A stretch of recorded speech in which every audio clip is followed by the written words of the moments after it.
नमस्कार दोस्तों, OCN network में आपका स्वागत है। मैं हूं ओमकार चौधरी।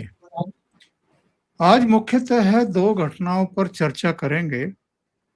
अन्नामलाई का भारतीय जनता पार्टी से इस्तीफा और अपनी पार्टी का ऐलान और कुछ उनके बयान, जिसके बाद तमिलनाडु की ही प्रदेश बीजेपी इकाई के अध्यक्ष ने उसके जवाब भी दिए हैं, हाथों हाथ जवाब दिए हैं।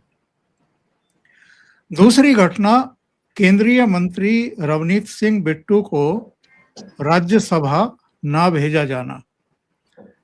अब दो तरह की बातें की जा रही है। किसी का कहना है कि पिछले दिनों चूंकि प्रधानमंत्री नरेंद्र मोदी ने मंत्रिमंडल सहयोगियों का 2 साल का लेखा जोखा अपने सामने रखवाया था, उसकी समीक्षा की थी, तो कुछ मंत्रियों से नाराजगी है, उनको बाहर का रास्ता दिखाया जाना है, कुछ नए मंत्री आएंगे। दूसरी सोच के लोगों का कहना ये है कि बंगाल की शानदार जीत के बाद अब पंजाब पर फोकस करना है, इसीलिए रवनीत सिंह बिट्टू को स्पेयर करके रखा गया है। उनको वहां चेहरा बनाएंगे नहीं बनाएंगे ये बाद की बात है, लेकिन फोकस अब पंजाब पर होना है। संभवतः ये भी एक संकेत है। मेरे साथ दो खास मेहमान जुड़ रहे हैं, दोनों लखनऊ से जुड़ रहे हैं, वीरेंद्र नाथ भट्ट और संदीप आर.के. सिंह। दोनों का बहुत स्वागत है। नमस्कार सर। नमस्कार, प्रणाम सारे दर्शकों को नमस्कार। Thank you sir. तो संदीप जी, आपके पास आता हूं सर। पंजाब पर अगर भारतीय जनता पार्टी पूरी तरीके से फोकस करने जा रही है जी, और जब हम उत्तर भारत का नक्शा देखते हैं तो बस पंजाब, झारखंड और हिमाचल, ये 3 ही स्टेट बचे हैं जो भगवा कलर में नहीं रंगे हुए हैं। बाकी तो पूरा उत्तर भारत इस समय भगवा कलर में दिखाई दे रहा है। और ये कहा जाता है कि पंजाब में राष्ट्रवादियों की कोई कमी नहीं है। देश के प्रति, देश हित के प्रति, राष्ट्र हित के प्रति जो पंजाब का एक लगाव रहा है, जो एक समर्पण रहा है, और जिस तरीके का कंट्रीब्यूशन आज़ादी की लड़ाई में भी उनका रहा है, इससे पहले भी जब मुगल आक्रांताओं से लोहा लिया था, गुरुओं की भी शानदार परंपरा रही है।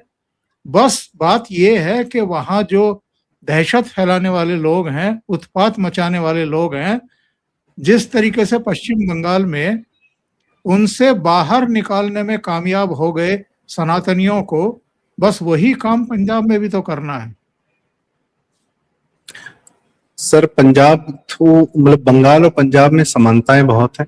दोनों के ही हिस्से काट के पाकिस्तान बनाए गए और दोनों ही हमारे फ्रंट पर सदैव रहे हैं। बंगाल हमेशा, और दोनों ही सभ्यताएं उन्नत रही हैं। दोनों कल्चर, दोनों के यहाँ पर मतलब जो संगीत रहा है, जो चीजें रही हैं, और दोनों के इस सभ्यतागत व्यवहार में एक कमी आ गई थी। उनको लगा कि वो भारत के ऊपर है, जबकि वो उनकी सारी सभ्यता का जो पालन पोषण, लालन पोषण, या सभ्यता जो उनकी उन्नत हुई, पंजाब की भी बंगाल की, वह भारतीयता और हिंदू होने के नाते हुई थी। क्योंकि हिंदू और भारत के अंदर ही कोई भी सभ्यता पल्लवित पुष्पित हो सकती है, कहीं इस्लाम के अंदर या क्रिश्चियनिटी के अंदर तो नहीं हो सकती। वहां पर सभ्यताओं को निपटाने का कार्यक्रम होता है। भारत और हिंदुत्व के अंदर सभ्यताओं का पनपने का, ये हमारी प्राकृतिक व्यवस्था है। पर जैसे ही आपको ये लग जाता है कि अरे आप तो बड़ी उन्नत सभ्यता है, भारत से अलग है, तो आपके साथ वही होता है जो पाकिस्तान, इस्लाम ने, दोनों ने आपको काट लिया, आपकी जमीन काट ली और 3/4 भूमि आपको छोड़कर भागना पड़ा। आप आज भी दम्भ रख सकते हैं, कुछ भी कर सकते हैं, पर आपसे ज्यादा दम्भ उत्तर प्रदेश वालों को होना चाहिए, क्योंकि हमने अपनी ना भूमि छोड़ी, ना अपना धर्म छोड़ा, ना अपने भगवान छोड़े, और आज भी इस भूमि पर मेजोरिटी रूप में प्रस्तुत हैं। और योगी जी जैसे नेतृत्व के अंदर बड़े सुखी हैं, संपन्न हैं। और झेला सबसे ज्यादा इस्लामिक आक्रमण, 500 साल का झेला। ये सारे मुगल पुगल जितने थे, ये सब रूल तो इसी एरिया पे कर रहे थे ना। तो हमने पेड़ पूज लिया, पत्थर पूज लिया, गांव में कुछ भी पूज लिया, लेकिन धर्म नहीं छोड़ा, ना जमीन छोड़ी, ना भूमि छोड़ी। तो ये, लेकिन और दम्भ भी नहीं है अपने कि हम बड़े नहीं, हम हिंदू समाज के अंदर है, भारतीय समाज के अंदर है। जिस बंगाल ने, जिस पंजाब ने अपने आप को इससे ऊपर समझा, होता क्या है सर, पतंग होती है ना, तो पतंग उड़ाई जाती है, बच्चे लोग पतंग उड़ाते हैं शाम को, फिर उसी पतंग को इज्जत से उसी चरखी में, उसी डोर में लपेट कर वापस से छत पर उतार लेते हैं। तो उसी पतंग की इज्जत होती है जो वापस शाम को अपनी छत पर वापस आ जाती है। यदि वो टूट गई या वो डोर कट गई तो उस पतंग जो सड़क पे गिरती है उसे कोई इज्जत नहीं होती। तो बंगाल और पंजाब वही पतंगे थी जिन्होंने अपनी डोर तोड़ने का कहा कि हम तो भारत नहीं है भाई, मुसलमान भले हो, बंगाली ज्यादा है। नहीं, आपकी छत हिंदुत्व थी, आपको हिंदुत्व की छत पर आना चाहिए था। आप सोचे कि आप उड़ के इस्लाम की छत पर बस जाएंगे, नहीं, वो आपको नहीं बसने देंगे, वो फाड़ेंगे, नोचेंगे, खा जाएंगे। आज पंजाब भारत के लिए, अमित शाह जी के लिए, मोदी जी के लिए उतना ही महत्वपूर्ण है जितना बंगाल था। यदि हम बंगाल के सारे हिंदुओं की बात करते हैं, चैतन्य महाप्रभु, स्वामी विवेकानंद, तो पंजाब के जितने हमारे गुरु थे, गुरु नानक जी हों, तेग बहादुर जी हों, गुरु गोविंद सिंह जी हों, ये सब हमारे गुरु हैं, हमारे महापुरुष हैं। महाराणा राणा प्रताप या महाराणा सांगा, उनकी परंपरा से आते हैं सारे के सारे। वहां पर कल्चर, वहां पे आपका भक्ति भाव भी था, और जब जरूरत पड़ी तो तलवार भी उठाई और लड़ा, और ऐसा लड़ा कि महाराणा रंजीत सिंह अफगानिस्तान तक उनका राज्य हो गया था। खैर, लेकिन कहीं कोई समस्या आई कि ये लगा कि हम, जिस समाज को लग जाता है सर कि हम इस्लाम के साथ जी सकते हैं, रह लेंगे, वो बहुत बड़े भुलावे में रहता है। उसके बाद क्या हुआ, पाकिस्तान ने 47 के बाद भी छोड़ा नहीं उस पंजाब को। ड्रग जो फिर खालिस्तान की हवा लगाने लगा, फिर ऑफ कोर्स मतलब ये सब आप सब पत्रकार हैं, सीनियर पत्रकार हैं, आप लोग को तो पता ही था, पर आम जनता को धुरंधर फिल्म के माध्यम से भी थोड़ा सा और एस्टेब्लिश किया गया कि खालिस्तानी हवा दे कौन रहा है, आग लगा कौन रहा है, ब्लीड इंडिया विद 1000 कट्स, उसे पंजाब का इस्तेमाल कौन कर रहा है, पंजाब के कुछ सिखों का इस्तेमाल कौन कर रहा है, सिख वेश के लोगों का इस्तेमाल कौन कर रहा है। तो ये दिखा साफ साफ। अब क्या है, अब बंगाल का बॉर्डर अब हमने सील कर लिया है। भारत के कुछ स्टेट्स हैं सर जो जिनकी सीमाएं ये हमारे दुश्मन देशों से लगती हैं। इसमें मैं आपको मतलब, एक तमिलनाडु भी है जिसकी सीमा श्रीलंका से लगती थी, तो वहां भी ये था कि भाई हमारा कल्चर है, शानदार कल्चर है, हम भारत, आज भी वही मानसिकता चल रही, वो पेरियार और द्रविडियम रामास्वामी इत्यादि इत्यादि। तो उन्होंने एलटीटी को सपोर्ट कर दिया, उसने आपके ही प्रधानमंत्री को मार दिया। पंजाब ने जो किया, आपके चीफ मिनिस्टर को मारा, बेअंत सिंह को। बंगाल तो वहां की जनता को ही गला घोंट के बैठा था। गुजरात भी तो है, उसकी भी तो सीमा पाकिस्तान से लगती है, समुद्री सीमा पाकिस्तान से लगती है। कभी क्या गुजरात ने भारत विरोधी कोई कार्य किया? न किया, न होने दिया। तो ये एक फर्क है कि जिसकी सीमा अगर आप उस प्रदेश या उस कल्चर को नहीं, आप भारत के भी भागी हैं। तो आज यह जो है पंजाब पर उतनी, मैं तो कहता हूं सर, जैसे बंगाल में सीआरपीएफ भेजी गई थी 3 लाख, चलो बंगाल की पॉपुलेशन 10 करोड़ थी, वोटर होंगे 6 करोड़ 7 करोड़, पंजाब की पॉपुलेशन थोड़ी कम है, तो 3 लाख मत भेजिए, 1.5 लाख भेजिए। बिना सीआरपीएफ के भेजे पंजाब का भी चुनाव नहीं होना चाहिए। पंजाब की हिंदू जनता भी उतनी ही दहशत में रहती है, रही है सर। 1984 की बात करते हैं लोग, 1979 से लेकर 1984 तक बसों से उतार के हिंदुओं को मारा गया वहां पे। हिंदू दहशत में क्यों नहीं रहेगा? 1995 तक हिंदुओं को चुन चुन के मारा गया है, तो हिंदू क्यों आवाज उठा देगा?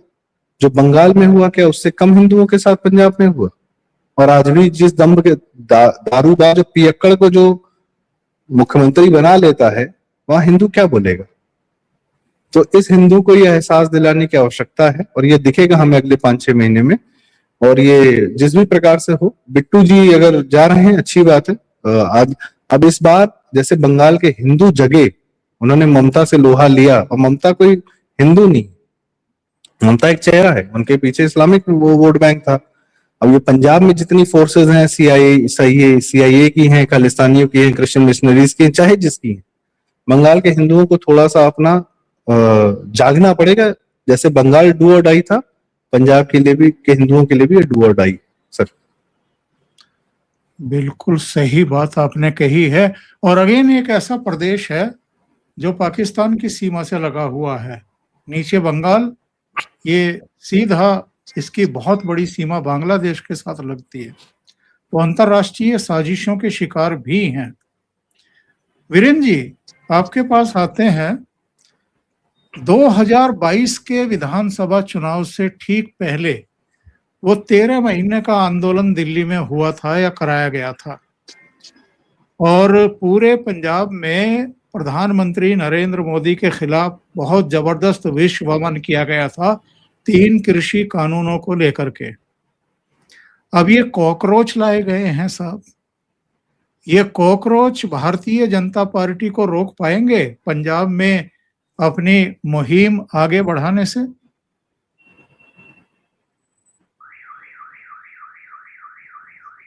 उसके बारे में दर्शकों को बता देना चाहिए। 3 बातें हैं।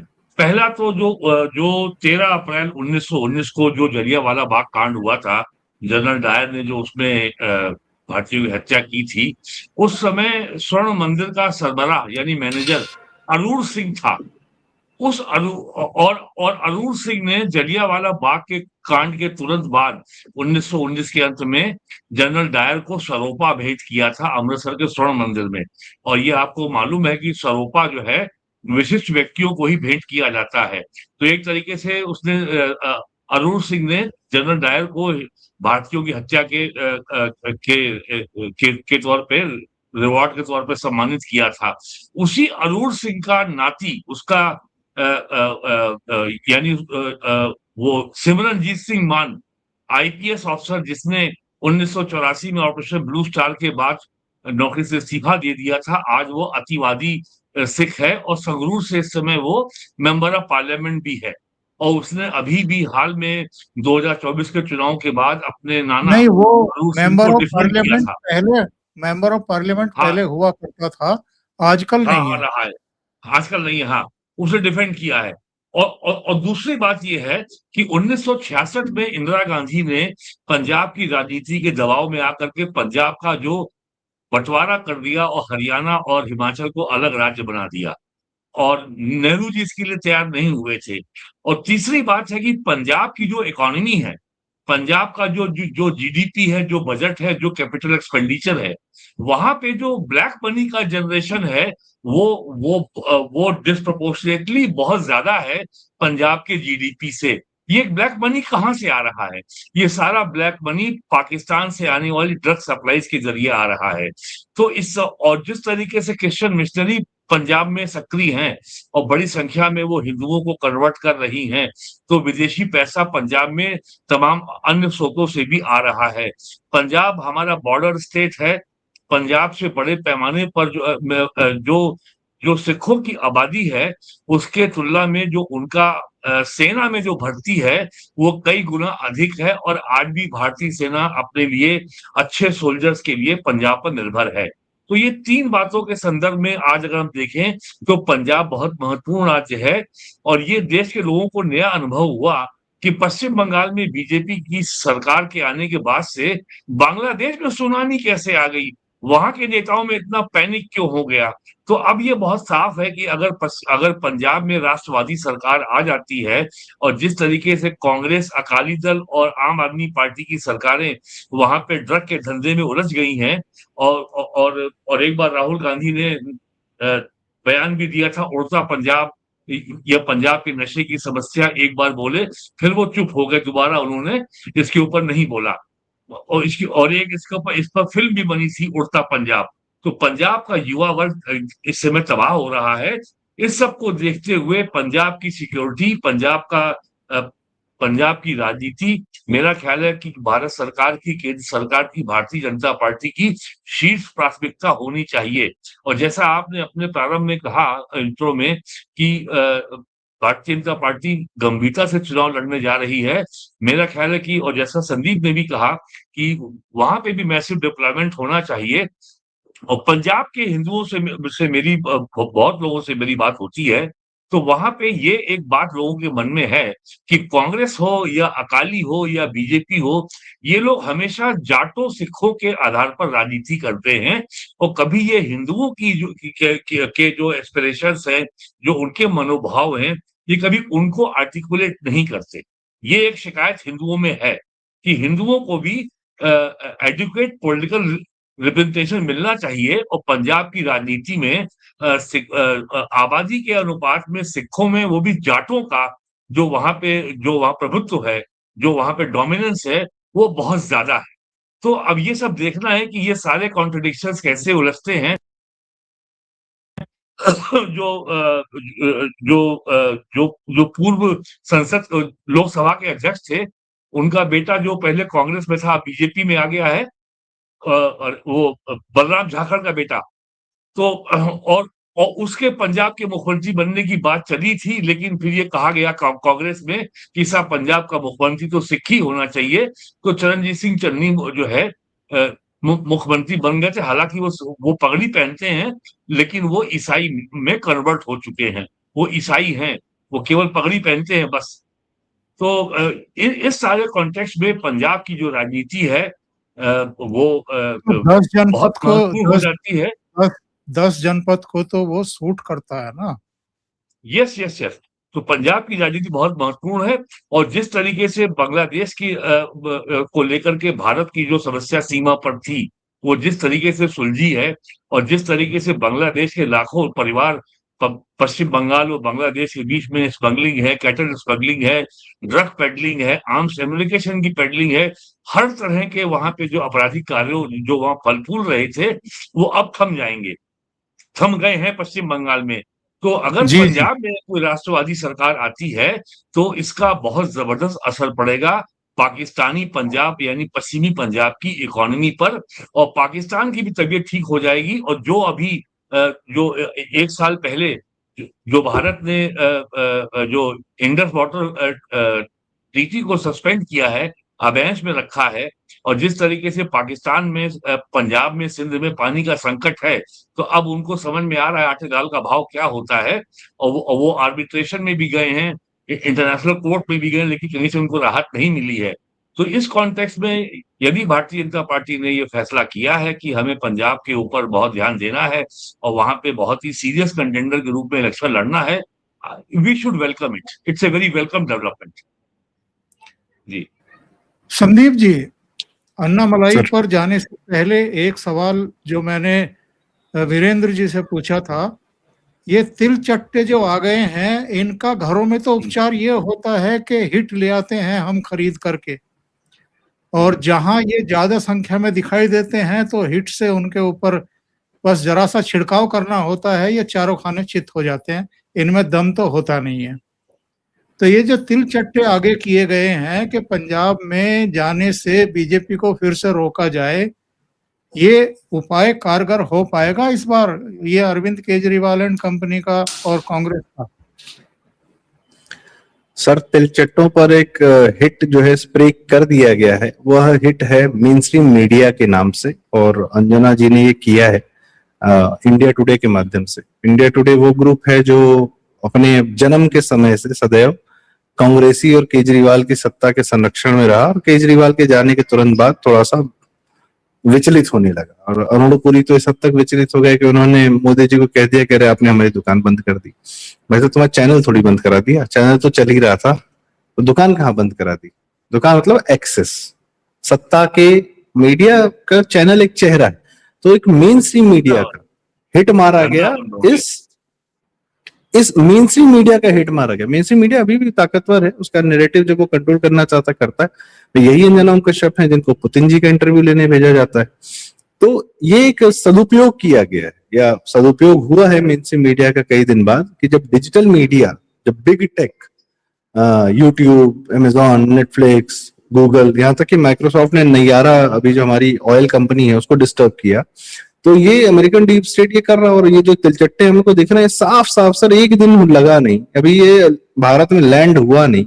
इंस्टाग्राम हैंडल इसके अचानक से जितने बन गए, सब में हमारे यहाँ के बड़े शानदार लोग हैं सर, कार्य करते हैं, कोई बीजेपी से संबंधित नहीं है उन लोग को, तो मैं कुछ लोग को जानता हूँ, ट्विटर हैंडल से उन्होंने पूरा उसकी पूरी डिटेल निकाल दी कि ये तीनों कौन है, इनके पुराना इतिहास क्या रहा है, इन्होंने किस पे ट्वीट किया, किस पे रिट्वीट किया, इनकी मानसिकता क्या है, क्या घटियापन की बातें कर रहे हैं। और विशुद्ध एंटी हिंदू प्रोपेगेंडा, विशुद्ध वही जातिवाद में भारतीयों को बांटने की प्रक्रिया, और विशुद्ध वही मुसलमान तो बड़े प्यारे होते हैं और मुगल रूल तो बड़ा शानदार था और हिंदू बच गया तो इतना तो मुसलमान ने अत्याचार नहीं किया। ये सब इनकी बकवास हम मतलब चल रही है, और इनके भारत में उतरने से पहले इनकी हवा खराब कर दी गई। इनका जो सर वहां जब खालिस्तानी बैठे थे तब भी 1 साल बैठ पाए थे। है क्या सर, अगर यही यंगस्टर्स उतारना था तो कांग्रेस वालों को कन्हैया कुमार उतारना चाहिए था, तो उसने मना कर दिया कि साहब हम उतरेंगे, हमको लाठी वाठी नहीं खानी है, हमने अपना पैसा बना लिया है। पवन खेड़ा भाई साहब ने कहा कि सर 2 लाठी खा लेंगे, राज्यसभा सीट दे दो, तो राज्यसभा सीट मिल गई है, लेकिन असम के उनको पता है कि वो 2 लाठी वहां पे जरूर पड़ेगी। अब ये नए कुछ पर्ची निकाली गई, हाँ भाई कौन आएगा बताओ, कौन उतरेगा सड़क पे, तो ये 3-4 लोगों ने कहा सर हम उतर जाते हैं, 1600 पैसा हम ले चुके हैं, पूरी उनकी फंडिंग है सर, क्लाइमेट एक्शन और पता नहीं क्या क्या करके जो है प्रॉपरली, कोई ठाकुर फाउंडेशन है, कोई किसी पत्रकार का बेटा है, क्या है, इंडियन एक्सप्रेस के पत्रकार का बेटा, उतरे हुए हैं, फर्जी बातें कर रहे हैं। मतलब एक तो सर बंटी बबली नाम की पिक्चर आई थी, उसमें एक सीन था कि कुछ लोग प्रोटेस्ट करने पहुंच जाते हैं, अधिकारी को विचलित थोड़ी देर उसको डिस्टर्ब करने के लिए उसका टाइम खराब कर दें, तो वो पूछती है कि भाई मुद्दा क्या है, तो क्या हमारी मांगे पूरी करो, तो भाई समस्या क्या है, हाँ तानाशाही नहीं चलेगी। भाई साहब इनकी समस्या क्या है, क्या सीबीएसई समस्या है, क्या नीट समस्या है, आपका प्रॉब्लम स्टेटमेंट क्या है? प्रॉब्लम स्टेटमेंट ही नहीं है कुछ। भारत में महंगाई है, अरे भाई साहब 2004 से 2014 तक की एवरेज महंगाई 8.1 थी, और आज की जो मोदी सरकार में मैक्सिमम महंगाई का रेट है वो 4.1 है, और 2009 से 2014 तक की जो एवरेज महंगाई थी वो तो 10 के ऊपर जा चुकी थी। कहाँ है महंगाई? 5 साल से आप अच्छा, ये मई महीने में ओंकार सर भारत सरकार ने सर्वाधिक जीएसटी कलेक्शन किया है। 2017 9 साल हो गए जीएसटी लॉन्च हुए, 1.94 लाख करोड़, और मैं हिंदी में कहना चाहूंगा 19 खरब रुपए का कलेक्शन किया है जीएसटी में। जो हमारे यहाँ सांख्यिकी चलती है करोड़ 10 करोड़, अरब 10 अरब, खरब 10 खरब, मैं प्रयास करता हूँ कि मैं हमारी सांख्यिकी नील 10 नील, शंख 10 शंख उसमें जाऊं, क्योंकि ये लाख करोड़ वो सब समझ में नहीं है, मतलब ठीक है वो एक व्यवस्था है, बात कह दी गई। आज हम मैक्सिमम जीएसटी कलेक्शन कर रहे हैं, हम यूपीआई के माध्यम से फास्टेस्ट इकोनॉमिक ट्रांजैक्शन कर रहे हैं, हम जीएसटी के माध्यम से पूरे भारत में कोई भी व्यापारी किसी भी व्यापारी से अपना सामान मंगा सकता है। भारत अपने आप में शानदार कंजम्पशन इकोनॉमी है, और ये जो राहुल गांधी बोल रहा था कि एक्सटर्नल शॉक आएगा और वो एब्जॉर्ब करने का सिस्टम था, अरे भाई हमने अपने म्यूचुअल फंड से जो विदेश में कोई भी एफआईआई बाहर पैसा निकाल ले जाती इंडियन मार्केट से, भारत को फर्क नहीं पड़ता।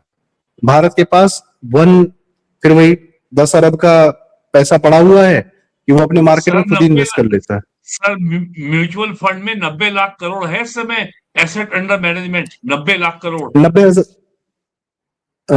आई थिंक सर 90,000 करोड़ या 1 लाख करोड़ का है, नहीं सर, या बेहतर सर 2014 में 14 लाख करोड़ था, आज वो 90 लाख करोड़ है। तो ये भारत की जनता, भारत की इकोनॉमी और भारत की कंपनीज का फायदा उठाएगी ना, और अमेरिकन आएंगे उठाने है फायदा। स्वर्ण भंडार सर अभी ब्लूमबर्ग ने, सब परसों ब्लूमबर्ग ने झूठ खबर फैलाई कल कि भारत ने गोल्ड रिजर्व जो है गिरवी रख दिया, और अभी 1-2 घंटे में 3 घंटे में फिर से वापस जो है वो कर लिया, अपनी खबर वो कर ली, रिट्रैक्ट कर ली।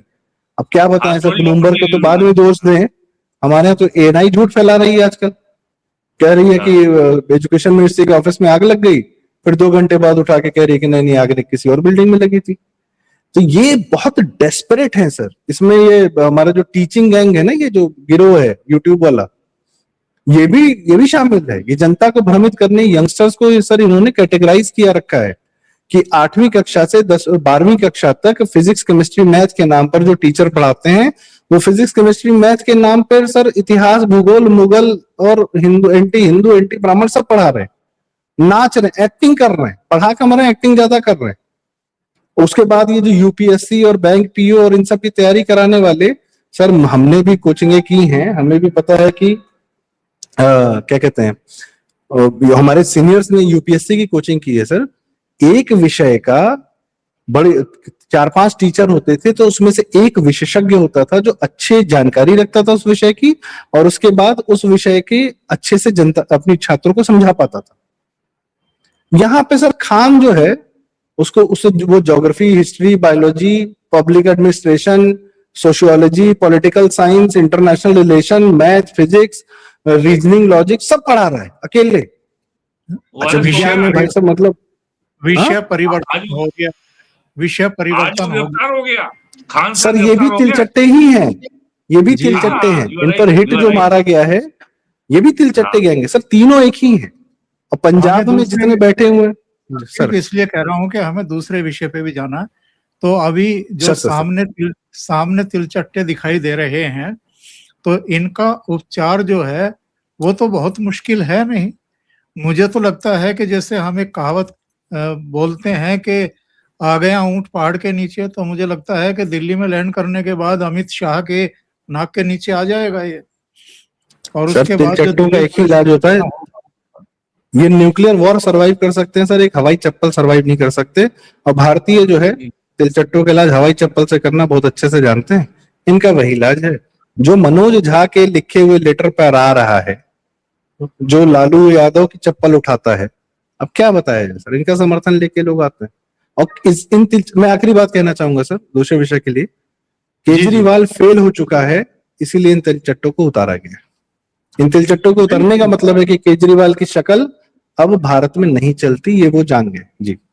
100% यही पॉलिटिक्स है, कुल मिलाकर के यही है कि ये सब अब इनको कोई देखना भी पसंद नहीं करता, राहुल गांधी को कोई सुनना पसंद नहीं करता, केजरीवाल की शक्ल देखने को तैयार नहीं है। इसलिए अब ये अब जो है ये निकाले जा रहे हैं, लाए जा रहे हैं। ऐसे ही 13 महीने का वो आंदोलन चलाया था तथाकथित किसानों को आगे करके।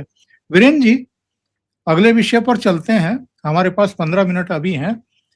तो अन्नामलाई आए, 6 साल उन्होंने बीजेपी में बिताए, और उसके बाद ये कहते हुए निकल गए कि मेरे और बीजेपी लीडरशिप के विचार आपस में नहीं मिलते थे, और 1.5 साल से मैं संकेत दे रहा था छोड़ने के। टाइम बीजेपी ने अपना खराब किया है या अन्नामलाई ने खराब किया है अपना? देखिए अब तो जो बीत गया, लेकिन एक बात अब है कि विजय के मुख्यमंत्री बन जाने से अन्नामलाई बेहद विचलित हो गए हैं। अन्नामलाई को ये लग रहा है कि जो तमिलनाडु में जो डीएमके के खिलाफ जो डिसकंटेंट था और उसका लाभ मैं भी चूंकि युवा हूं, तो लाभ जो मुझको मिलना चाहिए था वो लाभ मुझे इसलिए नहीं मिला कि भारतीय जनता पार्टी ने उनकी बात नहीं मानी। अन्नामलाई एआईडीएमके से गठबंधन के पक्ष में नहीं थे। अन्नामलाई को और लेकिन बीजेपी के सामने टॉप प्रायोरिटी थी कि किसी भी तरीके से डीएमके को सत्ता में आने से रोकना है। अन्नामलाई की प्रायोरिटी थी कि हमें सत्ता में आना है, और अन्नामलाई वाज कॉन्फिडेंट कि डीएमके सत्ता में नहीं आ रही है। लेकिन बीजेपी की सेंट्रल लीडरशिप का आकलन ये था कि यदि एआईडीएमके से हम गठबंधन कर लेंगे तो डीएमके को सत्ता में आने से रोकना ज्यादा आसान हो जाएगा। लेकिन जब चुनाव परिणाम आया तो ये बात सामने आ गई कि डीएमके सत्ता में नहीं आ रही थी, और बीजेपी ने जो एआईडीएमके से गठबंधन किया, अन्नामलाई इसके खिलाफ थे। एआईडीएमके ने बीजेपी को केवल 27 सीटें दी, और बीजेपी किन सीटों पर लड़ेगी ये भी तय एआईडीएमके ने किया। ये सारी बातें जो हैं अन्नामलाई को बहुत नागवार गुजरी हैं, और वो बहुत एम्बिशियस, बहुत ही महत्वाकांक्षी व्यक्ति हैं, और इसमें कोई दो राय नहीं है कि जो उनकी टैलेंट जो है लाजवाब है। वो आईआईटी से इंजीनियर हैं, आईआईएम लखनऊ से वो मैनेजमेंट ग्रेजुएट हैं, प्लस वो आईपीएस ऑफिसर भी रहे हैं कर्नाटक कैडर के, वहां उन्होंने 5 या 6 साल उन्होंने सेवा भी की है। तो वो छोड़ करके राजनीति में वो आए हैं। तो बीजेपी की राजनीति जो होती है वो बड़ी लॉन्ग टर्म होती है, दीर्घकालीन होती है, धैर्य के साथ होती है। आप याद करिए 2016 और 2021 के पश्चिम बंगाल के विधानसभा चुनाव में जो हिंसा होती थी, तो भारतीय जनता पार्टी की, नरेंद्र मोदी की कितनी आलोचना होती थी कि केंद्र सरकार ममता बनर्जी के खिलाफ कार्रवाई क्यों नहीं कर रही है, प्रेसिडेंट रूल क्यों नहीं इम्पोज कर रही है, ममता बनर्जी से बीजेपी डरती है, कोई कहता था मिली हुई है। पश्चिम बंगाल में भी लोग बीजेपी से बहुत निराश थे। लेकिन अब जो बीजेपी ने दिखाया कि जो अपने पॉलिटिकल एडवर्सरी हैं, जो विरोधी हैं, उनको राजनीति के मैदान में, चुनाव के मैदान में ही अगर हराया जाए जनता के समर्थन से, तभी इनका स्थायी समाधान संभव है। अब ममता बनर्जी पंजाब की राजनीति में पांव नहीं जमा सकती। तो जो भी अन्नामलाई की राय हो, लेकिन भारतीय जनता पार्टी ने जिस तरीके से द्रविडियन पार्टियों का जो वहां डुओपोली थी कि एक बार एआईएडीएमके फिर डीएमके फिर एडीएमके फिर डीएमके, तो ये डुओपोली वहां पे ब्रेक हो गई और बीजेपी ने अब वहां पे एक तीसरा पोल नॉन द्रविडियन पार्टी का अब वहां पे उभर आया है तमिलनाडु की राजनीति में। भले 5 साल लगे 10 साल लगे, अगर द्रविडियन पार्टीज अगर तमिलनाडु की राजनीति में सेंट्रल पोल नहीं रहेंगी, तब नॉन द्रविडियन पार्टी यानी बीजेपी के आगे बढ़ने का रास्ता खुलता है। तो मेरा मानना है कि ये जो अन्नामलाई जो अलग हुए हैं, वो केवल है कि उनके पास धैर्य नहीं है और वो बहुत जल्दी बहुत कुछ अचीव कर लेना चाहते हैं। और अन्नामलाई के पॉलिटिक्स में थोड़ा सा कंफ्यूजन ये भी दिख रहा है कि वो हैं तो एंटी द्रविडियन पार्टी के खिलाफ, लेकिन जो वो पार्टी बनाई है उन्होंने, जो पार्टी बनाने जा रहे हैं, वो द्रविडियन पॉलिटिकल फ्रेमवर्क में ही अपनी राजनीति करना चाहते हैं। वो अभी भी शुद्ध रूप से ये नहीं कह रहे हैं कि उनकी पार्टी हिंदू सनातन मूल्यों पर चलेगी। तो जो उनका दावा था बीजेपी में रह करके कि वो द्रविडियन पार्टियों से सीधा मुकाबला करेंगे, ऐसा वो जब अपनी पार्टी वो स्वयं बना रहे हैं, ऐसा होता दिख नहीं रहा है। जी सही है। संदीप जी, आपका क्या आकलन है? सर, अन्नामलाई जी से मेरी मुलाकात है, अद्भुत इंसान है और मतलब जो वो वक्ता है वो किसी को भी प्रभावित कर सकते हैं। सनातन पर जो उनकी जानकारी है, ज्ञान है और नियत के बहुत शानदार व्यक्तित्व है। और जैसा आपने सर ने बताया, वीरेंद्र सर ने, कि उनका अपना एक ऐसा बैकग्राउंड है जिसमें वो दुनिया में वो कहीं भी जाकर कहीं भी एक अपना अच्छा जीवन बिता सकते हैं। उनका परिवार भी बड़ा गरीब रहा है और आईएम लखनऊ के प्रोडक्ट है ऑफ कोर्स, तो वो कुछ भी हो सकते थे आज जहां है। लेकिन एक उनकी सर यात्रा है कैलाश मानसरोवर की, जिसके बाद उनके जीवन में बड़ा मतलब परिवर्तन आ गया। फिर वो अपनी एक राह पर आगे बढ़ चले। और मैंने मोदी जी को इतना किसी यंग बंदे को उतना अप्रिशिएट करते हुए नहीं देखा जितना उन्होंने अन्नामलाई जी को किया था। तमिलनाडु की राजनीति सर अभी तक क्या था कि अभी तक दोनों छोर जो थे वो भारत के खिलाफ खड़े थे, चाहे वो एआईडीएमके हो चाहे वो डीएमके हो। और वही बात है कि एक दंभ है उस सभ्यता को या उसके लोगों को, या उस दंभ सभ्यता का नाम लेकर दंभी उसका एक चरित्र चित्रण करके भारत से अलग करने का या भारत से अलग होने का अपना एक विचार वो सामने सदैव रखते रहे हैं वो लोग, दोनों ही। अब वहां पर कम से कम ये खुल के हो रहा है कि ईसाई वर्सेस हिंदू। और जैसा वीरेंद्र सर ने बताया कि हर क्षेत्र का, देखिए मोदी जी के लोकतंत्र में, मोदी जी लोकतंत्र के सबसे बड़े प्रोडक्ट है। उनके पास लोकतंत्र के अलावा और कोई सिस्टम था नहीं। जहां से वो आए थे, भारत के लोकतंत्र ने ही उनको सब कुछ दिया है जो आज है। अन्यथा कोई ऐसा बैकअप नहीं था, कोई लोग नहीं थे पीछे, कोई खानदान नहीं था, कुछ नहीं था। ये उनकी अपनी जिजीविषा, मेहनत, संघ का समर्थन, सब कुछ था। पर भारत से उनको, जो भारत का लोकतंत्र था, उसने उनको बहुत हेल्प किया। वो जनता के पास गए, जनता के डायरेक्ट कनेक्ट में रहते हैं और जनता ने उनको पूरी ऊर्जा दी। बंगाल में हमने साफ साफ देखा। तो वो उस जनता की इच्छाओं की, आकांक्षाओं की पूर्ति करते हैं। संघ सदैव यह जानता है कि किस क्षेत्र की मानसिकता इस समय आज के काल में क्या है, उसको क्या सही लगता है, क्या गलत लगता है। मैं तमिलनाडु जाता हूँ, वहां मुझे शानदार सनातनी लोग मिलते हैं और जितना रूटेड वो लोग हैं, उनकी दिनचर्या में जितना सनातन है उतना नॉर्थ इंडिया में भी लोगों के पास नहीं है। पर उनकी इच्छा अनुसार, अब पिछली बार बात हुई थी 2021 में, कैलाश विजयवर्गीय गए और किसी भी को नहीं समझ में आया कि ये कौन है, भाई साहब बाहर से आ रहे हैं, तो शायद भाजपा को। लेकिन जैसे ही एक तेज तर्रार नेतृत्व मिला, बंगाली ही मिला ना, शुभेंदु अधिकारी।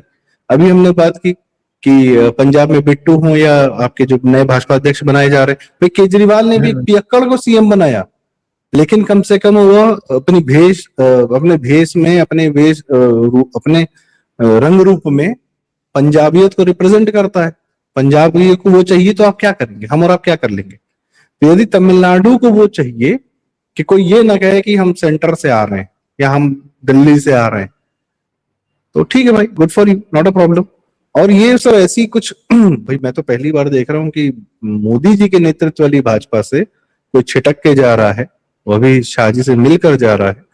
तो ठीक है। और अन्नामलाई के नेतृत्व पर या उनके उन्होंने कभी ऐसा कोई कर्म या दुष्कर्म ऐसा नहीं किया है या कुछ ऐसा किया हो जिस पे हम शक कर सकें। अभी तक जो भी किया है शानदार कार्य किया है। भविष्य हमें भी देखना पड़ेगा, हमें भी थोड़ा इंतजार करना पड़ेगा। हो सकता है कि आज का 2026 का तमिलनाडु 2021 का बंगाल था। आज फिल्टर भी तो भाजपा को भी तो अपने अंदर फिल्टर लगाना है ना। जो तमिलनाडु में भाजपा में कई लोग हैं, किससे जुड़े हैं, क्या इंटरनल है, वो चाहते हैं केंद्र की सुन रहे हैं कि नहीं सुन रहे हैं, क्या मोदी शाह के नेतृत्व में जो तमिलनाडु की भाजपा है क्या वो पूरा रिस्पॉन्ड कर पा रही है, नहीं कर पा रही है। एक फिल्टर तो बनता है, ठीक है। और इन लोग के पास धैर्य बहुत है सर। मोदी जी के पास एक तो बहुत बड़ा हथियार है धैर्य। दुनिया उससे बहुत डरती है, ठीक है। 5 साल 10 साल वट एवर इट टेक्स, लेकिन भारत के लिए ही है जो भी निर्णय है, अन्नामलाई जी का हो, मोदी जी का हो, शाह का हो, इसमें तमिल कल्चर भी है। हमने देखा है तमिल कल्चर को कितना सम्मान देते हैं मोदी जी, तो और उसमें भारत भी है। तो मुझे नहीं लगता कि कोई हमें शंका या कुछ करने की आवश्यकता, प्रतीक्षा की आवश्यकता है सर। जी बहुत बहुत धन्यवाद आप दोनों का जुड़ने के लिए। वीरेंद्र जी आपका भी और संदीप जी आपका भी। बहुत महत्वपूर्ण विषय थे, उन पर जिस तरीके से आप लोगों ने समीक्षाएं की हैं, व्याख्या की है, मुझे लगता है कि दर्शकों को अच्छी लगी होगी। तो आप लाइक का बटन जरूर दबा दें अगर चर्चा अच्छी लगी है। वीडियो को शेयर करें। अभी तक चैनल सब्सक्राइब ना किया हो तो वो भी कर लें। संदीप जी का चैनल है अवनीश जी के साथ प्रारब्ध, तो उसको भी सहयोग करें और सब्सक्राइब करें। बहुत बहुत धन्यवाद। नमस्कार सर, नमस्कार, प्रणाम। नमस्कार।